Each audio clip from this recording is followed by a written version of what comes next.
the word slave. Say it in English, slave. In Spanish, esclavo.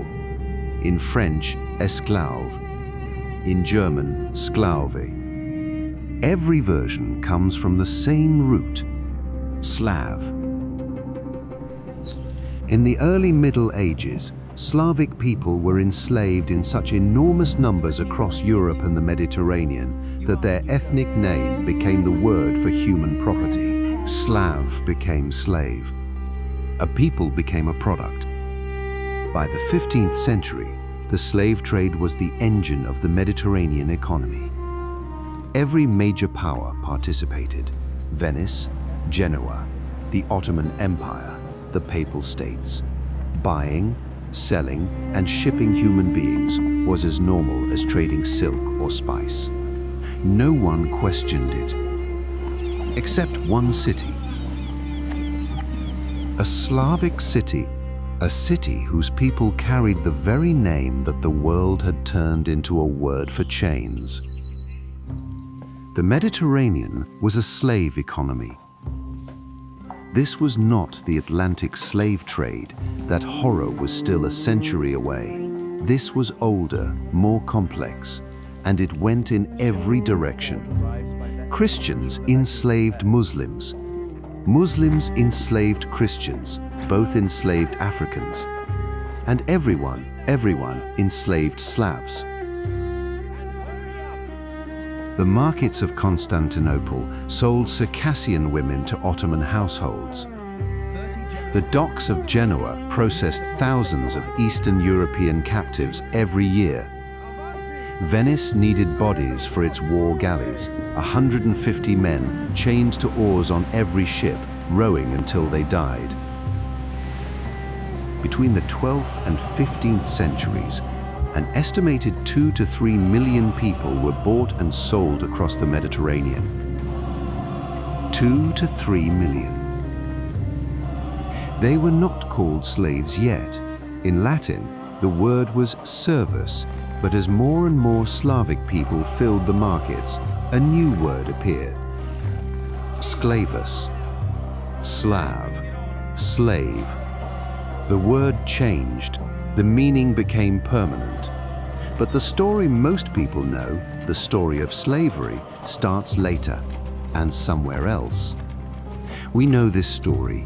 We've seen the films, we've read the books, but we don't know what happened in 1416, because in 1416, on the coast of the Adriatic Sea, in a stone chamber smaller than a modern classroom, a group of men voted to do something that no government on earth had done before. The Republic of Ragusa was a trading power.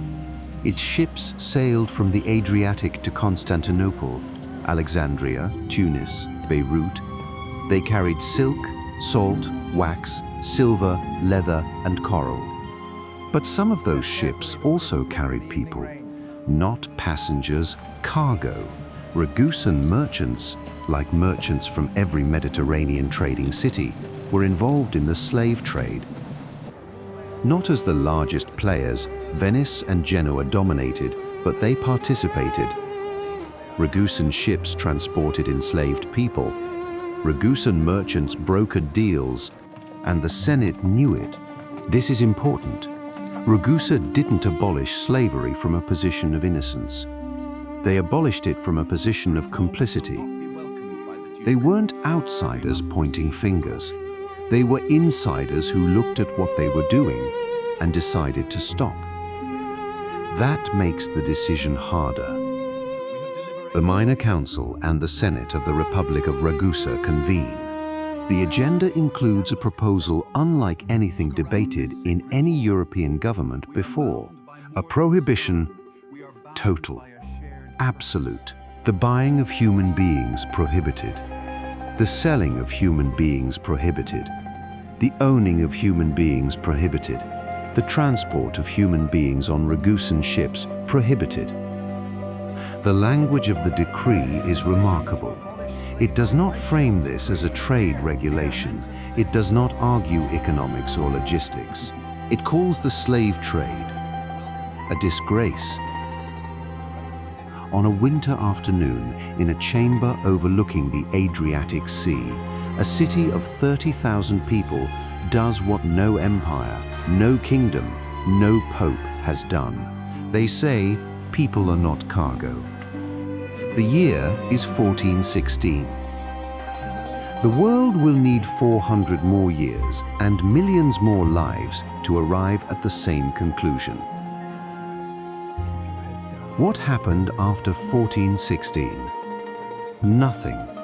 The world continued exactly as before. Venice kept chaining men to oars. Genoa kept filling ships with human cargo. The Ottoman Empire kept its slave markets open in Constantinople, in Cairo, in Algiers.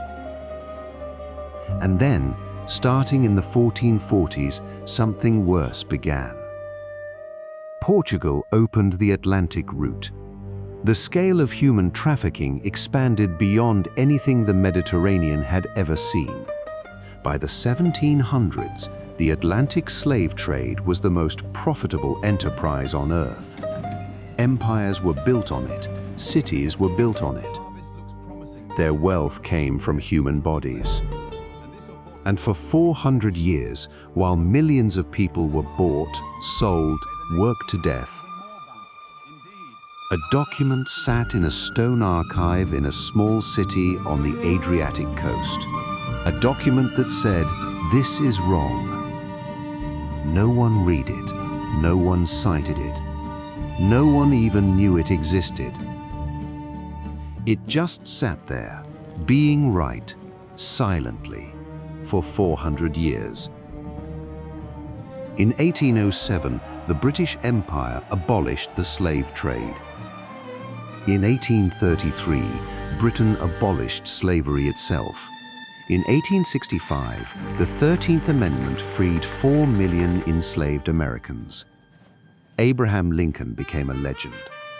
In 1888, Brazil became the last Western nation to abolish slavery. The princess who signed the decree was called the Redeemer. Heroes, legends, redeemers. But in 1416, 449 years before Lincoln, a group of men decided that people are not property. No one called them heroes. No one built them statues. No textbook mentions them. Because the Republic of Ragusa no longer exists. It became Dubrovnik, a tourist destination. A Game of Thrones filming location. A place where people take selfies on ancient walls without knowing what was decided inside them. When a country disappears, its stories become no one's stories. This was their story. On the walls of their city, they carved one word: Libertas. Freedom. They meant it.